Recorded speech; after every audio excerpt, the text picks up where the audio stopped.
ప్రియమైన ఆరాధన టీవీ ప్రేక్షకులకు నా వందనాలు. ఇప్పుడు మా నాన్నగారైన రెవరెండ్ డాక్టర్ డి సుధాకరయ్య గారు వాక్యోపదేశం చేశారు. అందరూ శ్రద్ధగా ఆలకించి ఆత్మీయ మేలులు పొందగలరు. క్రీస్తునందు అత్యంత ప్రియమైనటువంటి దేవుని బిడ్డలారా, అభిషక్తిని స్వరం కార్యక్రమాన్ని వీక్షిస్తూ నిత్యం మా కొరకు ప్రార్థన చేస్తూ ఈ పరిచర్యను ప్రోత్సహిస్తున్నటువంటి ప్రియమైన వారలారా, మీ అందరికీ ఈ ఉదయకాల శుభములు, దీవెనలు, ఆశీర్వాదములు సమృద్ధిగా త్రియేక దేవుడు మన రక్షకుడైన యేసునాథుడి ద్వారా సంపూర్ణంగా అనుగ్రహించబడునుగాక. ప్రియులారా, మీరందరూ బాగుండాలని, మీ అందరి జీవితాల్లో ఆనందం, సంతోషం, ఆశీర్వాదం సమృద్ధిగా కలగాలని, మిమ్మల్ని వేధిస్తూ, శోధిస్తూ, బాధిస్తున్నటువంటి సమస్తమైనటువంటి బలహీనతల నుంచి మీరు విడుదల పొందాలని, అపవాది కుయుక్తులు ఏవి కూడా మీపై ప్రభావం చూపకుండా ఉండాలని నిత్యం మీ కొరకు కన్నీటితో ప్రభు పాద సన్నిధిలో ప్రార్థిస్తున్నాం. మరి ఈ కార్యక్రమం కోసం మీరు కనిపెట్టుకుంటున్నారు, ఎందుకంటే మీరు చేసే ఫోన్ కాల్స్ మమ్మల్ని ఆ రీతిగా ప్రోత్సహిస్తున్నాయి. మీ కార్యక్రమాలు మా కుటుంబంలో ఒక వ్యక్తి పరామర్శిస్తున్నట్టుగా ఉన్నాయి, మమ్మల్ని బలపరుస్తున్నట్టుగా ఉన్నాయి, మమ్మల్ని ఆదరిస్తున్నట్టుగా ఉన్నాయి, ఆశీర్వదిస్తున్నట్టుగా ఉన్నాయి. పాస్టర్ గారు, దయచేసి మీలాంటి వారు ఇలా ప్రార్థన పూర్వకంగా ఈ కార్యక్రమాలు కొనసాగిస్తే అది చాలా బాగుంటుంది అని చెప్పి మీరు మమ్మల్ని ప్రోత్సహించే విధానం మమ్మల్ని ఎంతగానో ఎంకరేజ్ చేస్తూ మా జీవితాల్లో ఇంకా భారాన్ని, బాధ్యతను పెంచుచున్నాయనే సత్యాన్ని మేము నిండు మనసుతో ఈ కార్యక్రమం ద్వారా మీకు వెల్లడి చేస్తున్నాం.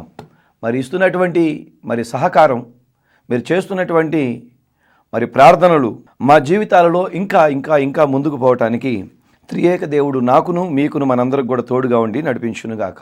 ప్రియమైనటువంటి వారలారా, ఈ ఉదయకాల వేళ మరొక ఆశీర్వాదకరమైనటువంటి సందేశం ద్వారా మనందరం బలపడటానికి దేవుడు ఇష్టపడుతూ నన్ను మళ్ళా మీ ఎదుట నిలబెడుతున్నాడు ఈ టీవీ ద్వారా. దేవుని మహాకృపను బట్టి ఈ జీవిత కాలం అంతటిలో దేవుడు మనం పుట్టినటువంటి మన జీవితాలలో ఎన్నో కార్యక్రమాలు, ఎన్నెన్నో నూతనమైనటువంటి ప్రణాళికల ద్వారా మనల్ని ముందుకు నడిపించాలని దేవుడైతే ఆశపడతా ఉన్నాడు. అయితే మానవ మనుగడ యొక్క ప్రారంభాన్ని మనం జ్ఞాపకం చేసుకున్నప్పుడు మనిషి ఉనికి చాలా అద్భుతం, ఆశీర్వాదకరం. మనిషి ఒక రోజులో ఈ భూమికి రాలేదు, మనిషి ఒక రోజులో ఈ యొక్క సృష్టిలోనికి రాలేదు. ఒకే దిన ప్రయత్నం అనుకుంటాం మనం, కానీ ఎన్నో రోజులుగా దేవుడు మన గురించి ఆలోచన చేసి మనం ఈ రూపంలో ఉండాలని, ఈ ఆకారంలో ఉండాలని, ఈ పోలికలో ఉండాలని నిర్ణయించి ఆ రీతిగా దేవుడు మనల్ని దేవుడి ఆలోచనలో నుండి పుట్టుకొచ్చింది మానవ యొక్క ఆశీర్వాదకరమైనటువంటి జన్మ. ఈ ఆశీర్వాదకరమైనటువంటి ఈ జన్మను అంతకంటే ఆశీర్వాదకరంగా మనం సద్వినియోగం చేసుకోవాలి, కానీ దీన్ని ఏమాత్రం కూడా దుర్వినియోగం చేసుకోకూడదు అనే విషయాన్ని కూడా ఈ భూమండలమై ఉన్నటువంటి ప్రతి మనిషి గుర్తిస్తే మంచిది అని ప్రభు పేరిట నేను నిండు మనసుతో మనం చేస్తూ ఉన్నాను. పరిశుద్ధ గ్రంథంలో ఒక చక్కని మాట మనకు రాయబడింది. మనం దేవుని పోలికలోనే పుట్టాం, మనం దేవుని యొక్క ఆకారంలోనే ఉన్నాం, దేవుని యొక్క స్వరూపాన్ని మనం ధరించుకొని ఉన్నాం, సంతోషం. కానీ ఈ భూమి మీద దేవుని యొక్క పోలిక, దేవుని స్వరూపం, దేవుని యొక్క ఆకారాన్ని మనం దాల్చుకొని ఈ లోకానికి వచ్చినప్పుడు మొట్టమొదటిగా దేవుడు తయారు చేసినటువంటి వ్యక్తి ఆదాము. అయితే ఆదామును బట్టి పరలోకంలో ఉన్న దేవుడు మొదటగా సంతోషపడ్డాడు. అదే విషయాన్ని మనం జ్ఞాపకం చేసుకుంటే ప్రతి మనిషి ఈ భూమండలం మీదకి వచ్చిన ప్రతిసారికి దేవుడు సంతోషపడుతూ ఆనందపడుతూ ఉండాలి. అంత మాత్రమే కాదు, ఈ ప్రకృతి అంతే కూడా మన పుట్టుకుని బట్టి సంతోషంతో, ఆనందంతో ఉండాలి అనే సత్యాన్ని మనం గుర్తించాలని కూడా నేను ప్రభు పేరిట నిండు మనసుతో మీ అందరికీ మనవి చేస్తున్నాను. పరిశుద్ధ లేఖనంలో ఒక మంచి మాట రాయబడింది.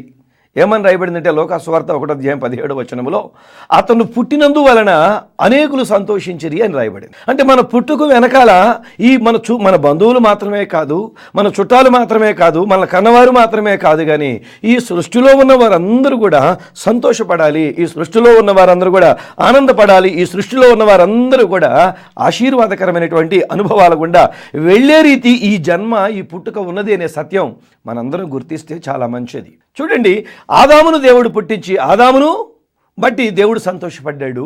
ఆదాము తర్వాత అవ్వమ్మను పుట్టిస్తే అవ్వమ్మ పుట్టుక వల్ల, అవ్వమ్మను తయారు చేయడానికి వల్ల ఆదాము సంతోషించాడు, దేవుడు సంతోషించాడు. ఆ తర్వాత విషయాలు మనం జ్ఞాపకం చేసుకుంటుంటే ఆదాము అవ్వల ప్రేమకు సాదృశ్యంగా, వారి మమకారానికి సాదృశ్యంగా దేవుని అనుగ్రహం ద్వారా అనుగ్రహించబడ్డటువంటి ఆ పిల్లల బట్టి తల్లిదండ్రులు సంతోషపడ్డారు. అంటే అమ్మ సంతోషపడ్డది, నాన్న సంతోషపడ్డాడు, అట్ ద సేమ్ టైం సృష్టికర్త కూడా సంతోషపడ్డాడు. అంటే మానవ మనుగడను మనం ఆలోచన చేస్తూ ఉన్నప్పుడు ప్రియ దేవుని బిడ్డలారా, మానవుని యొక్క పుట్టుక వెనకాల ఏముందంటే దేవుని ఉన్నతమైనటువంటి ప్రణాళిక ఉంది.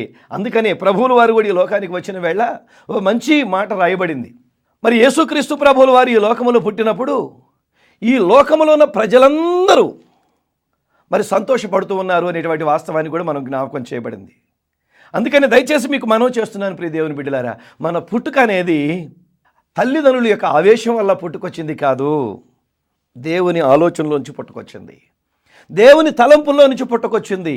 దేవుడు ప్రత్యేకమైన పర్పస్తో ఈ జీవితాన్ని, ఈ ఆయుష్కాలాన్ని దేవుడు మనకు బహుమానంగా దయచేశాడు. దీన్ని నిర్లక్ష్యం చేసుకునేటువంటి వాడు దరిద్రుడవుతాడు, దీన్ని సద్వినియోగం చేసుకున్నటువంటి వాడు పరలోక సంబంధమైన ప్రతి ఈవిని, భూ సంబంధమైన ప్రతి ఆశీర్వాదాన్ని స్వతంత్రించుకుంటూ దేవుని మహాకృపల చేత ముందుకు సాగిపోతూ ఉంటుంటాడు. చాలా సందర్భాల్లో మనం గుర్తు చేసుకుంటూ ఉంటుంటాం, చాలా సందర్భాల్లో మనం జ్ఞాపకం చేసుకుంటూ ఉంటుంటాం. ఒక బిడ్డకు జన్మనిచ్చినటువంటి తొలిసూరి కాన్పు ద్వారా ఒక బిడ్డకు జన్మనిచ్చినటువంటి ఏ తల్లి అయినా ఏ తండ్రి అయినా వెరీ హ్యాపీ. వాళ్ళ బంధువులు, వారి కుటుంబ సభ్యులు, వారికి కలిగిన సమస్తం కూడా హ్యాపీగా ఉంటారు, మంచిది. ఇలా అనేక సంవత్సరాలు జీవితంలో దొరికిపోతున్నాయి. అనేక సంవత్సరాలుగా మన జీవితాల్లో సంతోషాన్ని, ఆనందాన్ని వ్యక్తం చేస్తూ మనం వెళ్ళిపోతూ ఉంటుంటాం. అనేక జన్మదిన వేడుకలు కూడా మన జీవితాల్లో మనం జరిగించుకుంటూ ఉంటుంటాం. ప్రతి జన్మదినాన్ని బట్టి మనం సంతోషపడుతున్నాం, ప్రతి జన్మదినాన్ని బట్టి మన కుటుంబస్తులు సంతోషపడుతున్నారు, ప్రతి జన్మదినాన్ని బట్టి మన బంధువులు సంతోషపడుతున్నారు, ప్రతి జన్మదినాన్ని బట్టి మన రక్త సంబంధులు, ఒకవేళ మనం పిలుచుకున్న వారు మన స్నేహితులు కావచ్చు, వారు ఇంకెవరైనా కావచ్చు, వీళ్ళందరూ సంతోషపడుతున్నారు. ఈరోజు ఒక మాట మనం జ్ఞాపకం చేసుకోవాలి, ప్రతి జన్మదినాన్ని బట్టి ప్రతి క్షణం నీ జీవితంలో దొరికిపోతూ దేవుని కృపచేత అది బహుమానంగా నీకు అనుగ్రహించబడుతుంది అనుకున్న వేళ నిన్ను పుట్టించిన దేవుడు కూడా సంతోషపడుతున్నాడు. ఆలోచన చేయండి. నిన్ను క్రియేట్ చేసి ఒక అమ్మ నీకు జన్మనిచ్చింది, కానీ అమ్మ నీకు ఈ రూపాన్ని ఇవ్వలేదు. ఆమె నవమాసాలు మోయటానికి మాత్రమే, ఆ నవమాసాలు మోస్తూ నిన్ను బయటికి తీసుకొని వచ్చింది దేవుడు. అయితే నవమాసాలు మోయటానికి మాత్రమే ఆ తల్లి మన జీవితాల్లో ఉపయోగపడుతుంది. ఆ తర్వాత ఆ రూపం, ఆ ఆకారం, ఆ పోలిక, ఇవన్నీ దేవుని చేతులు చేస్తున్నాయి అనే సత్యం మనందరం జ్ఞాపకం చేసుకోవాలి. అందుకని ఆదామును ఒక మట్టి ముద్దలో నుంచి తీసుకొని మట్టి ముద్దకు ఒక రూపాన్ని ఇచ్చి ఆయన జీవవాయువును బోధగా జీవించు ప్రాణి ఆయను అని మనందరికీ తెలుసు. ఇది ప్రతి క్రైస్తవుని అడిగితే చెప్తారు. మంచిది ప్రియులారా, మరి దేవుని స్వహస్తాల ద్వారా, దేవుని ఆలోచనల ద్వారా, దేవుని తలంపు ద్వారా, దేవుని ఊహల ద్వారా, దేవుని ఉద్దేశాల ద్వారా ఈ చక్కని శరీర సౌష్ఠవం దేవుడు నీకు నాకు మనకిచ్చాడు కదా. నిన్ను తయారు చేసిన దేవుడు నీ పుట్టుకును బట్టి, నువ్వు బ్రతుకుతున్న విధానాన్ని బట్టి, నువ్వు జీవిస్తున్న జీవిత క్రమాన్ని బట్టి సంతోషిస్తున్నాడో లేదో ఒక్కసారి ఈ భూమండలమందు ఈ మాటలు వింటున్న ప్రియులైన వారందరూ కూడా గమనించాలి, గ్రహించాలని ప్రభు పేరిట మనవి చేస్తున్నాను. అనేకులలో యేసయ్య కూడా ఒకడున్నాడు, జాగ్రత్తగా మర్చిపోద్దు. అతను పుట్టినందువలన, లేదా ఆమె పుట్టినందువలన, లేదు వారు పుట్టినందువలన అనేకులు సంతోషపడుచు ఉన్నారు అంటే ఆ అనేకుల్లో దేవుడు అనేవాడు కూడా ఒకడున్నాడు. దేవుని కన్నులు కూడా నేను చూస్తున్నాయి, కాబట్టి దేవుణ్ణి కూడా నేను సంతోషపరచవలసిన కనీస బాధ్యత నాపై ఉన్నది అనే సత్యం నేను, మీరు, మనం అందరం గుర్తించవలసిన వారమే ఉన్నామని ప్రభు పేరిట నేను నిండు మనసుతో మనం చేస్తున్నాను. ఇదే మాటను కీర్తనకారుడు కూడా ఇంకొక సందర్భంగా మాట్లాడుతూ ఉంటుంటాడు. కీర్తనకారుడు ఏ రకంగా మాట్లాడుతూ ఉంటుంటాడంటే ప్రియులారా, మరి 65వ కీర్తన 13వ చరణంలో రాశాడన్నమాట, అన్నియూ సంతోషధ్వని చేయుచున్నవి, అన్నియూ ఆనంద గానము చేయుచున్నవి అనేటువంటి మాట రాయబడింది. అంటే అన్నిట్లో కూడా ఎవరున్నారు? అన్నిట్లో ఎవరున్నారు? దేవుడు ఉన్నాడు, నీ తల్లి ఉంది, నీ తండ్రి ఉంది, నీ తోడబుట్టిన వారు ఉన్నారు, ఒకవేళ నువ్వు కన్నవాళ్ళు ఉన్నారు, నీ బంధువర్గం అంతా ఉన్నది, నిన్ను చూస్తున్న సొసైటీ ఉంది, నువ్వు నివసిస్తున్న ప్రాంతంలో ఎంతమంది అయితే నీ అనుభవాలను కలిగి ఉన్నారో, లేదా నీతో సరి అయినటువంటి పరిచయస్తులుగా ఉన్నారో, ఇవన్నీ సంతోషపడాలి, అందరూ సంతోషపడాలి. ఈరోజు చాలామంది అంటున్నారు, చాలా సందర్భాల్లో మనం జ్ఞాపకం చేసుకుంటే, కొన్ని సందర్భాల్లో మనం కొంతమంది గురించి జ్ఞాపకం చేసుకుంటూ ఉంటుంటే చాలా వేదన చెందుతూ ఉంటుంటారు, చాలా ఆందోళన చెందుతుంటారు. ప్రియులారా, నేను ఈరోజు సూటిగా కొన్ని విషయాలు మరి ఈ టీవీ ద్వారా మీతో మాట్లాడాలని ప్రభు పేరిట మరి పరిశుద్ధాత్మ చేత నింపబడి మీ ఎదుటి నిలబడుతున్నాను. ప్రియదేవుని బిడ్డలారా, నీ పుట్టుక నిజంగా ఒక రోజుది కాదు కదా, ఒక క్షణమునది కాదు కదా. అందుకని జగత్తు పునాది వేయబడక మునిపే దేవుడు నిన్ను తన ఆలోచనలో రూపించుకుంటూ వచ్చాడు. నీకు ఈ ముక్కు ఉండాలని, నీకు ఈ పర్సనాలిటీ ఉండాలని, నువ్వు ఈ హైట్ ఉండాలని, నీవు ఈ కలర్ ఉండాలని మీ నాన్నో, మీ అమ్మో, మీ కుటుంబంలో ఇంకెవరో ఆలోచన చేస్తే నువ్వు ఇలా పుట్టక రాలే. నువ్వు ఇలా ఉండాలని దేవుని యొక్క ఆలోచన. నీవు అలా ఉన్నప్పుడు నువ్వు అద్దం దగ్గర నిలబడితే అద్దంలో కనపడే ప్రతిబింబం నువ్వు అనుకుంటావు అంటే నాదే అనుకుంటావు, కానీ నీది అనుకునే నీవు అవతల చూసినట్టు నీ కళ్ళ ముందు దేవుని ప్రతిరూపం అని కనుక నువ్వు గుర్తించగలిగితే ఈ జీవిత కాలం అంతట్లో దేవుడిని మనం కనపరచగలుగుతూ ఉంటుంటాం. ప్రియమైన తల్లిదండ్రులు జ్ఞాపకం చేసుకోవాలి, ఒక ఆలోచన గుర్తుకు రావాలి. ఏంటంటే దేవుడికి తెలుసండి మనం ఎలా ఉండాలో ఏం చేయాలో. అందుకని మనం ఇలా ఉండటాన్ని బట్టి మనం ఆశీర్వదించబడతాం, దీవించబడతాం, ఉన్నతమైన దీవెనలు పొందుకుంటామని ఈ యొక్క పరిశుద్ధ గ్రంథంలో 66 గ్రంథాలలో దీవెనకరమైన మాటలు మన కొరకు గ్రంథస్థం చేసి దాచి ఉంచాడు. ఇట్స్ ఓకే, ఇది మంచిది. ఈ మాటలు తరచుగా మనం ధ్యానం చేస్తూ ఉంటున్నాం. తల్లిదండ్రులు కూడా ఒకటి గుర్తు చేసుకోవాలి ఈ సందర్భాన. ఎందుకంటే ఒక మనిషి లేదా ఒక కళాకారుడు లేదా ఒక శిల్పి అనేక రకాలైనటువంటి బండలను, అనేక రకాల బండల చుట్టూ, రాళ్ల చుట్టూ తిరుగుతూ ఉంటుంటాడు. ఆ రాళ్లను కూడా అనేకులు చూస్తూ ఉంటుంటారు.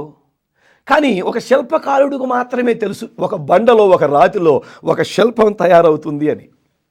మనం ఏమనుకుంటామంటే వీడికి పిచ్చి పట్టిందా, వీడికి బుర్ర పని చేయట్లేదా, ఈ బండ కావాలంటాడేంటి, ఈ బండ చుట్టూ తిరుగుతాడేంటి, ఈ రాళ్ల చుట్టూ తిరుగుతాడేంటి, ఈ కొండల చుట్టూ తిరుగుతాడేంటి, ఈ కోనల చుట్టూ తిరుగుతాడేంటి, ఈ బండ నాకు కావాలని అంటాడేంటి, ఏముంది ఈ బండలో, వీడికి పిచ్చి కాకపోతే అని చాలామంది అనుకుంటూ ఉంటుంటారు. కానీ శిల్పకారుడికి ఏం తెలుసు అంటే ఆ రాయిలో ఒక ప్రతిమ తయారవుతుందని, ఒక బొమ్మ తయారవుతుందని, దాంట్లో ఇది ముక్కు, ఇది కాలు, ఇది చెయ్యి, ఇది మెడగా ఉంటుందని, ఇలా అన్నీ కూడా వాడు ముందుగానే వాడు ఊహల్లో దాన్ని ప్రింట్అవుట్ చేసుకుంటాడు. ఆ రీతిగా ఆ రాయి కోసం ఎంత ఖర్చు పెట్టైనా సరే, అది ఫ్రీగా కానీ ఎంత ఖర్చు పెట్టైనా తీసుకుంటాడు. ఆ రాతిని ఏం చేస్తాడంటే తను చెక్కాలనుకున్న చోటికి తీసుకొని పోవటమా, లేదా తనే ఆ స్థలానికి వచ్చి ఆ రాయిని మలచుకోవటమా జరుగుతూ ఉంది. అదొక ముద్దే కావచ్చు, అదొక రాయే కావచ్చు, అది ఇంక ఏదైనా కావచ్చు. ప్రియదేవుని బిడ్డలారా, అయితే ఆ శిల్పకారుడు చాలా సున్నితమైనటువంటి పనిముట్లతో ఆ రాతిలో ఒక చక్కని రూపాన్ని చెక్కుకుంటాడు. ఒక ముక్కును తయారు చేసేటప్పుడు, చెవి తిమ్మెను తయారు చేసేటప్పుడు, ఒక కాలును తయారు చేసేటప్పుడు, కొన్ని సున్నితమైనటువంటి భాగాలను తయారు చేసేటప్పుడు సన్న సన్న ఉలులు, సన్న సన్న సుత్తులను ఉపయోగించి వెరీ కేర్ఫుల్గా, చాలా జాగ్రత్తగా ఒక శిల్పాన్ని తయారు చేసుకోవడానికి ప్రయత్నం చేస్తాడు. తన ఊహల్లో, తన ఆలోచనల్లో, తన తలంపుల్లో, తన ఉద్దేశాల్లో ఏదైతే ముందుగా చూశాడో ఆ చూసిన దాన్ని, ఆయన తలంచిన దాన్ని, ఆయన ఊహించిన దాన్ని, ఆయన ఉద్దేశించిన దాన్ని చాలా జాగ్రత్తగా తన చేతుల్లో నుండి మలచుకుంటూ రావడం జరుగుతుంది. ఈరోజు నేను అడుగుతున్నాను, దయచేసి ప్రియమైన తల్లి, ప్రియమైన తండ్రి, నీవు భవిష్యత్తులో కూడా ఒక మంచి శిల్పకారుడితో నేను పోలుస్తూ ఉన్నాను. ఒక అబ్బాయికి రూపాన్ని ఇచ్చేసి ఆ ఆకారం మాత్రం దేవుడి చేతుల్లో ఉంది, కానీ ఆ పిల్లకి కానీ ఆ పిల్లోడికి కానీ మంచి భవిష్యత్తునిచ్చే అవకాశం మాత్రం మీ చేతుల్లో ఉందనే సత్యాన్ని ప్రతి తండ్రి, తల్లి గుర్తించాలి. ఎందుకంటే వాళ్ళు పెరిగి పెద్ద అయిన తర్వాత ఏమైపోతారో కాదు, నీ చేతుల్లోనే రూపించబడుతున్నారు. వాళ్ళు నీ చేతుల్లో మలచబడుతున్న వారు, నీ గోరు ముద్దలు తింటున్నటువంటి వారు, నీ ఆలోచన బట్టి. అందుకనే చూడండి, దేవుడి పిల్లలు ఇచ్చినప్పుడు ఒకసారికి మనందరూ తెలుసు, మనం పెట్టేది ఏదైతే తింటారు, మన మాటలే వింటారు, పడేసిన దగ్గర పడి ఉంటారు. అంతేగాని మరొక రకంగా ఏది ప్రయత్నం చేయడానికి కూడా, ఏ మాట అయినా కానీ, ఏ ఆలోచన అయినా కానీ, ఏ క్రియ అయినా కానీ మన చేతుల్లోనే, మన ఉనికిలోనే, మన ఆలోచన ద్వారా పెంచుకుంటాం. కొంతమంది అంటారు, నా పిల్లలు నా ఇష్టం, నేను ఎట్లాగైనా వాళ్ళని పెంచుకుంటాను, నేను ఏమైనా వాళ్ళకి పెట్టేస్తాను, ఏ రీతికైనా వాళ్ళని చేసుకుంటానని చెప్పి చాలా సందర్భాల్లో మాట్లాడతారు. నేను ఒకసారి జ్ఞాపకం చేస్తున్నాను, అందరూ పిల్లలు కన్నాం, అందరూ పిల్లలు పెంచి పెద్ద చేస్తున్నాం. కొంతమంది ప్రయోజకులు అవుతున్నారు, కొంతమంది పాడైపోతున్నారు. పాడైపోయే రీతి మన చేతిలోనే ఉంది, ప్రయోజకులుగా మార్చే స్థితి కూడా మన చేతిలోనే ఉంది. అయితే బిడ్డల జీవితాల్లో, వాళ్ళ ఆలోచనలో, వాళ్ళ తలంపుల్లో ఏమీ ఉన్నది అని గుర్తించి లేఖనాలను వారికి అన్వయిస్తూ లేఖనానుసారంగా వాళ్ళని పెంచి పెద్ద చేసుకోగలిగితే వాళ్ళ జీవితంలో గొప్పోళ్ళు అవుతారు, ఉన్నతమైన దైవాశీస్సులు పొందగలుగుతారు, ఉన్నతమైనటువంటి దేవుని ప్రణాళికల్లో నుండి ప్రతి వాగ్దానాన్ని పుణుకు పుచ్చుకునే యోధులుగా వాళ్ళు మార్చబడతారు. అందుకనే దేవుని పిల్లలారా, మన జీవితాల్లో ఒక చక్కని ఆలోచన మనం చేయవలసిన అవసరత ఎంతైనా మనకుంది. మనందరం ఆలోచన చేయవలసిన అవసరత మనపై ఉన్నది అనే సత్యం గుర్తించాలని నేను ప్రభు పేరిట నిండు మనసుతో మనం చేస్తున్నాను. అవును ప్రియులారా, అందరూ అన్ని పరిస్థితుల్లో సంతోషంగా, ఆనందంగా బ్రతకటానికి ఈ జీవిత కాలాన్ని దేవుడు మనకు అనుగ్రహించాడు అనే సత్యం మనం గుర్తు చేసుకోవాలి. అందుకనే యేసుక్రీస్తు ప్రభువు కూడా ఈ భూమి మీద పుట్టుతున్న సందర్భాన్ని మనం జ్ఞాపకం చేసుకుంటే, ఇదిగో ప్రజలందరికీ కలుగబోవు మహా సంతోషకరమైన శుభవర్తమానం అనే మాట రాయబడింది. అంటే యేసు ప్రభువుల వారు మానవ జీవితానికి మాదిరిని కనపరుస్తూ, మనుషుడు ఏ ఏ పరిస్థితుల్లో బంధకాల్లో పడిపోయి ఉన్నాడో, నరకం వైపు వెళుతున్నాడో వాడిని విడిపించడానికి, మానవ జీవితానికి మాదిరిని కనపరచడానికి, లేదా మనకు పరిహారంగా మరి తన ప్రాణాన్ని విమోచన క్రయధనంగా చెల్లించడానికి ఈ భూమి మీదకి వచ్చారు. అయితే యేసు ప్రభువులు వారి యొక్క పుట్టుక సందర్భంలో కూడా ఇదే మాట మనకు జ్ఞాపకం చేయబడుతుంది. ఏమనంటే ప్రజలందరికీ సంతోషం. నీ పుట్టుక నా పుట్టుక, నీ ఎదుగుదల నా ఎదుగుదల, నీ ఆలోచన నా ఆలోచన, నీ జీవితం నా జీవితం, మన చుట్టూ ఉన్నటువంటి పరిస్థితుల్లో ఉన్న వారికి, మన కుటుంబస్తులకు, మన వంశానికి, మన భవిష్యత్ తరాలకి ఆనందాన్ని, ఆశీర్వాదాన్ని, సంతోషాన్ని ప్రసాదించటానికి దేవుడు అనుగ్రహించిన దివ్యమైన బ్రతుకులో వరమే ఈ పుట్టుక యొక్క ఆంతర్యం. అందుకని ప్రియ దేవుని బిడ్డలారా, చాలామంది పుట్టినరోజు పండుగలు జరిగించుకుంటూ ఉన్నటువంటి వేళ నీ తల్లిదండ్రులు ఒకవేళ ఈరోజు ఉండవచ్చు, లేకపోవచ్చు, కానీ దేవుడు ఎప్పటికీ ఉంటున్నాడు. నీ చుట్టూ సొసైటీ అప్పుడు ఉంటుంది, నీ చుట్టూ మనుషులు ఎప్పుడు ఉంటారు. వీరందరూ సంతోషించటానికి అనువుగా నీ జీవితం, నా జీవితం, మనందరి జీవితాలు ఉంటున్నాయా? ఇంకా మనల్ని చూసి అనేకులు సనుగు గొలుగుతూ ఉన్నారా? ఇంకా మనల్ని చూసి అనేకులు నేర్చుకోవడానికి ఏ విషయాల్లో కూడా సుముఖత చూపలేని పరిస్థితుల మధ్యలో ఉన్నారా? దాన్ని ఒక్కసారి మనం ఆలోచన చేయాలి. ప్రభు జీవితాన్ని చూస్తున్నటువంటి వేళ 33.5 సంవత్సరాలు ఈ భూమిని యేసుక్రీస్తు ప్రభుల వారు శరీరధారిగా బ్రతికారు. ఆయన పుట్టినరోజు ఒక మంచి సంతోషకరమైన వార్త ఏంటంటే, ఇదిగో ప్రజలందరికీ కలుగుబోయే సంతోషకరమైన శుభవార్త. ప్రియ దేవుని బిడ్డలారా, ఆ రోజు దేవుడు అంటే తన తండ్రి అయిన దేవుడు సంతోషపడ్డాడు, దేవదూతలు పరలోకంలో సంతోషపడ్డాయి. ఆ యేసుక్రీస్తు ప్రభువుల వారి కంటే ముందుగా ఈ భూమి మీద పుట్టి దేవదేవుణ్ణి ఆరాధిస్తూ ఆయన అడుగుజాడలో నడిచిన పరిశుద్ధులందరూ సంతోషపడ్డారు. ఈ భూమండలములో అనేకులు సంతోషపడ్డారు. నేను ఈరోజు దయచేసి మీ అందరితో సూటిగా మాట్లాడుతున్నాను. నీ పుట్టుక వెనకాల నీ దేవుడు, నీ పుట్టుక వెనకాల నీకు సర్వెంట్స్గా ఉన్నటువంటి దేవదూతలు, నీ పుట్టుక వెనకాల నీకంటే ముందుగా పరలోకములో ఉన్నటువంటి ప్రభు సముఖంలో ఉన్న పరిశుద్ధులు, నీ పుట్టుకకు బట్టి నీ చుట్టూ ఉన్నవారు, నీ కన్నవారు, నీ తోడబుట్టిన వారు, నీ రక్త సంబంధులు ఒకవేళ సంతోషపడకపోతే ఈ జీవితంలో నువ్వు ఎక్కడో మిస్గైడ్ అవుతున్నావు, ఎక్కడో నువ్వు దేవుణ్ణి బాధ పెడుతున్నావు, ఎక్కడో ఒక క్రమాన్ని నువ్వు కాలరాస్తున్నావు, ఎక్కడో దైవ చిత్తాన్ని నువ్వు నిర్లక్ష్యం చేస్తున్నావు అనే సత్యాన్ని మీరు మనం గమనించాలని నేను ప్రభు పేరిట మనం చేస్తున్నాను. క్రీస్తునందు ప్రియ దేవుని బిడ్డలారా, అందుకనే శిల్పకారుని ఊహలు తన చేతి పనుల్లో కనపడతా ఉంటుంటాయి. అందరికి అర్థం కాదు, ఏ రాయి మీద కూర్చున్నాడు, కొడుతున్నాడు ఏంట్రా బాబు అని. అందుకనే కీర్తనకారుడు ఒక మంచి మాట మాట్లాడతాడు 144వ కీర్తనలో. ఏమనంట, తన కుమారులట ఎదిగిన మొక్కలట, తన కుమార్తెలట నగరుకై చెక్కబడిన మూల కంబములంట. అంటే ఇప్పుడు ఏం చేసుకుంటున్నారు? కుమార్తెలను, వారి జీవితాలను కన్నవారు ఏం చేస్తున్నారండి? మలస్తున్నారు అనే మాట రాస్తున్నాడు. అంటే చెక్కుకుంటున్నారు, రూపిస్తున్నారు. ఎలా అంటే వాళ్ళ ఊహలు, వాళ్ళ తలంపులు, వాళ్ళ ఉద్దేశాలు ఏదైతే ముందుగా క్రియేట్ చేశాయో, ఆలోచన చేశాయో అన్నీ వాళ్ళ కళ్ళ ముందు ప్రత్యక్షమై ఆవిష్కరితం అయ్యేటట్టుగా వాళ్ళు ప్రయత్నం చేస్తున్నారు. ఎప్పుడైతే ఆ రూపం, వాళ్ళ ఊహలన్నీ కూడా వాళ్ళ చేతి పనుల ద్వారా, వాళ్ళ యాక్టివిటీస్ ద్వారా, వాళ్ళ యొక్క కళా నైపుణ్యం ద్వారా బయటకు వస్తుందో అది అప్పుడు సొసైటీ ముందుకు తీసుకొస్తారు, సమాజం ముందుకు తీసుకొచ్చి అలా పెట్టినప్పుడు దాని వాల్యూ ఒక్కసారిగా అమోఘంగా పెరిగిపోతుంది. అమోఘంగా ఎంతగా పెరిగిపోతుందంటే ప్రజలందరూ కూడా గర్వంగా మన గురించి చెప్పుకుంటూ, మన చేతి పనుల గురించి చెప్పుకుంటూ, అంత మాత్రమే కాదు కానీ దాన్ని పోటీపడి వాల్యుబుల్గా కొనుగోలు చేసుకోవడానికి నేను ఎంత ఇస్తాను అనేకులు ముందుకు వస్తూ ఉంటుంటారు. ఒకసారి ఆలోచన చేయండి ప్రియ దేవుని బిడ్డలారా, ప్రియమైన తల్లిదండ్రులారా, మీ పిల్లల భవిష్యత్తు మీ చేతుల్లోనే ఉంది. పిల్లల గంటం పెద్ద గొప్పేం కాదు, పిల్లలు కని పెంచడం కూడా పెద్ద గొప్ప కాదే అనుకుంటున్నామే మనం. కానీ దైవ సంకల్పానికి అనుకూలంగా పిల్లలు పెంచుకోగలిగితే ఆడపిల్ల కానీ మగపిల్ల కానీ గొప్ప వాళ్ళేవాళ్ళం. అందుకనే ఆదాముని బట్టి దేవుడు ఆనందించాడు, అవ్వను బట్టి ఆదాము ఆనందించాడు, పిల్లల బట్టి తల్లిదండ్రులు దేవుడు ఆనందించారు. మరి మన జీవితాలను బట్టి ఈ సృష్టిలో ఉన్న అందరూ ఆనందించాలి, ఆశీర్వాదకరంగా ఉండాలి. ఈ ఆనందకరమైన జీవితం మన తోటి వారికి మనం కలిగించకుండా ఇంకా ఆవేదనే ఒకవేళ మనం మిగులుస్తున్నామేమో ఆత్మపరిశీలన చేసుకుంటే కూడా నాకు మీకు మనందరికి కూడా మంచిదని నేను ప్రభు పేరిట నిండు మనసుతో మనం చేస్తున్నాను. అందుకనే శిల్పకారుడి ఆలోచన, తను ఆలోచన చేస్తున్నటువంటి విధానాలు ఏడ కనపడుతుంటే తను చేస్తున్నటువంటి చెక్కుకుంటున్నటువంటి ఆ పనితనంలో అవి కనపడతా ఉంటాయి. అందుకనే సంవత్సరమును దయాకిరీటమును ఆయన అనుగ్రహించెను, అయితే జాడలు సారమును వెదజల్లుచున్నవి అనే మాట ఉపయోగిస్తాడు 65వ కీర్తన 13లో.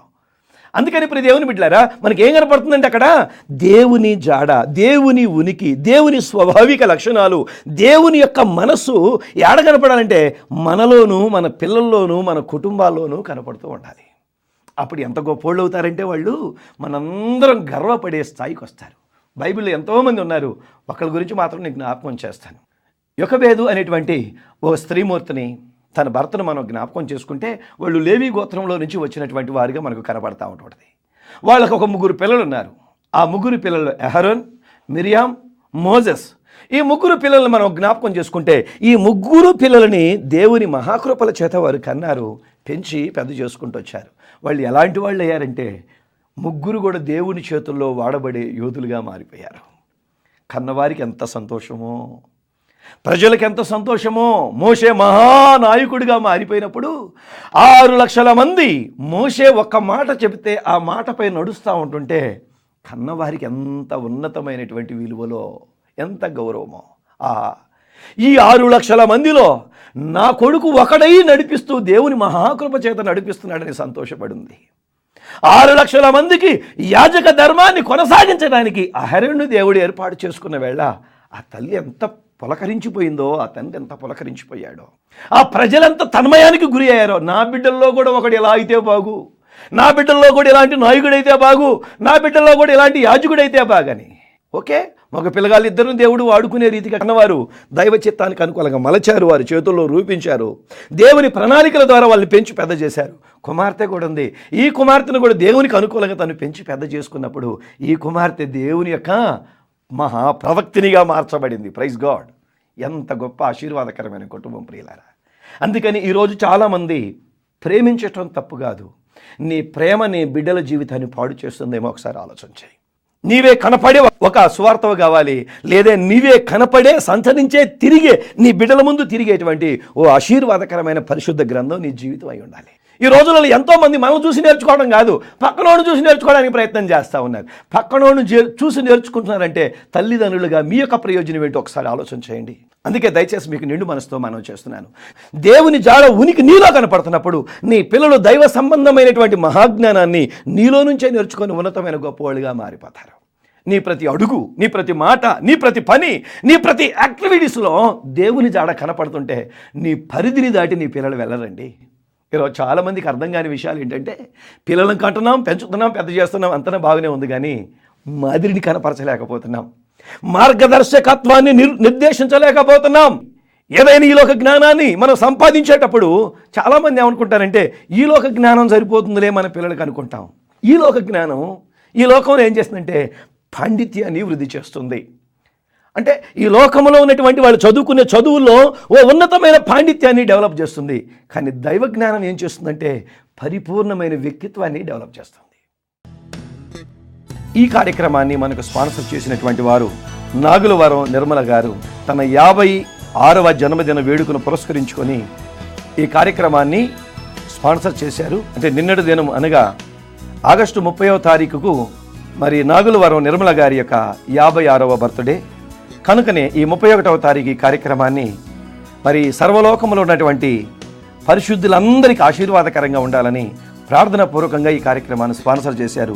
ఇలాంటి జన్మదిన వేడుకలు మరి నిర్మలమ్మ గారు అనేకములు జరిగించుకోవాలని, ప్రభు యొక్క మహిమలో నుండి ప్రతి ఆశీర్వాదం పొందాలని తన భర్త అజయ్ కుమార్ గారు, అలాగనే వారి పిల్లలు, కుమార్తెలు 3 అల్లుళ్ళు, వారి యొక్క మనవళ్ళు మనవరాళ్ళు ఈ కార్యక్రమాన్ని స్పాన్సర్ చేశారు. వారిని వారి కుటుంబాలను దేవుడు సమృద్ధిగా దీవించి ఆశీర్వదించి ఇలాంటి జన్మదిన వేడుకలు అనేకములు జరిగించుకొని ఆశీర్వాదకరమైన జీవితాన్ని స్వతంత్రించుకునేదరుగాక.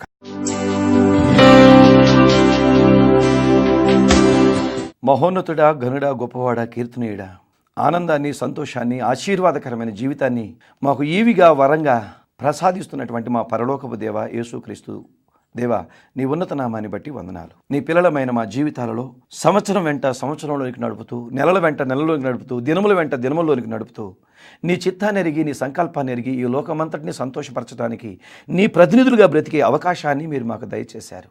ఈ సృష్టిని ఏలుబడి చేస్తూ, ఈ సృష్టిలో ఉన్న సమస్తాన్ని లోపరుచుకుంటూ, ఈ సృష్టిని అంతటిని పులకరింప చేయాలని, ఈ సృష్టి అంతటికి ఆశీర్వాదకరంగా ఉండాలని, సృష్టిలో ఉన్న అన్నిటికీ దీవెనకరంగా ఉండాలని ఈ జీవిత కాలాన్ని మాకు వరంగా దయచేశావు. మీరు ఇచ్చినటువంటి ఈ ఆయుష్ కాలాన్ని సద్వినియోగపరుచుకుంటూ నిండు మనసుతో నిన్ను గణపరిచి నీ అడుగుజాడలు నడిచే మంచి మనసును ప్రతి బిడ్డకు దయచేయండి. ఇదిగో ప్రభువా, ఈ భూమి మీద మేము పుట్టామంటే, ఈ భూమి మీద మేము పెరుగుతున్నామంటే మా ప్రతి ఉనికిలో నీ జాడ కనపడాలి. మా ప్రతి ఉనికిలో ప్రభు నీ నామానికి మహిమ కలగాలి. మా ప్రతి ఉనికిలో ప్రభు నీ చిత్తం నెరవేర్చబడుతూ ఉన్నప్పుడు మీరు సంతోషపడతారు. అవును తండ్రి, మిమ్మల్ని సంతోషపరచలేని, మిమ్మల్ని ఆనందపరచలేని మిమ్మల్ని తండ్రి సంతృప్తిపరచలేని ఈ జీవితం మాకు తండ్రి ఇది అశాశ్వతమైందే తండ్రి. ఇదిగో నిన్ను సంతోషపరుస్తూ ఆనందకరంగా ఆశీర్వాదకరంగా ఈ లోకంలో మేము ముందుకు సాగిపోగలిగితే అయా యుగయుగాలు నీతో ఉండగలిగిన యోగ్యత మాకు మీరు అనుగ్రహించే దేవుడు అయినందుకు కూడా నీకు స్తోత్రాలు తెలియజేస్తున్నాను. అవునయ్యా, మేము మా పిల్లల హృదయాలను, వారి ఆలోచనలు, వారి తలంపులను వారికి ఏం తెలియకపోవచ్చు, కానీ మేము ఎరిగిన వారమే నీ చిత్తానికి అనుకూలంగా వాళ్ళని మలచుకోగలిగినప్పుడు గౌరవంతో అయ్యా ఉన్నతమైనటువంటి తన స్థితిలో మా పిల్లలు మేము చూసుకోగలుగుతామనే సత్యాన్ని మీరు మాకు జ్ఞాపకం చేశారు. ఈ జన్మదినాలు బట్టి నేను గనపరిచే మంచి మనసును మాకును కలుగు చేయమని, సకల విషయాలలో సంతోషాన్ని, ఆనందాన్ని, ఆశీర్వాదాన్ని, ఆయురారోగ్యాలని, అష్టైశ్వర్యాల ప్రతి బిడ్డకు దయచేసి మీరే ఘనత పొందమని, ఉన్నతమైన నీ కాపుదల కోసం, ఉన్నతమైన నీ భద్రత కోసం, నీ కార్యాల కోసం నిరీక్షణతో ఎదురు చూస్తున్న ప్రతి బిడ్డ జీవితాల్లో అద్భుతకరంగా ఆశీర్వాదకరంగా మలచి మీరే ఘనత పొందుతారని మా ప్రభువును రక్షకుడును విమోచకుడైన యేసు దేవుని ఉన్నత నామాన్ని బట్టి వినయంగా వేడుకొని ప్రార్థిస్తున్నాను స్వామి. పరమ తండ్రి అయిన దేవుని ప్రేమ, ప్రభువును రక్షకుడును విమోచకుడైన యేసునాథుని కృప, పరిశుద్ధాత్మ దేవుని యొక్క అన్యోన్య సహవాసం ఈ మాటలు విన్న ప్రియ బిడ్డలకును, మరి ఈ దినమందు జన్మదిన వేడుకలను జరిగించుకునే ప్రియులైన వారందరికీ, ప్రత్యేకించి ఈరోజు జన్మదిన వేడుకను జరిగించుకుంటున్న మరి ప్రియులైన వారందరికీ దయగల దేవుడు నిత్యం తోడైండి ఆశీర్వదించి వర్ధలు చేసి కాపాడి దీవించునుగాక.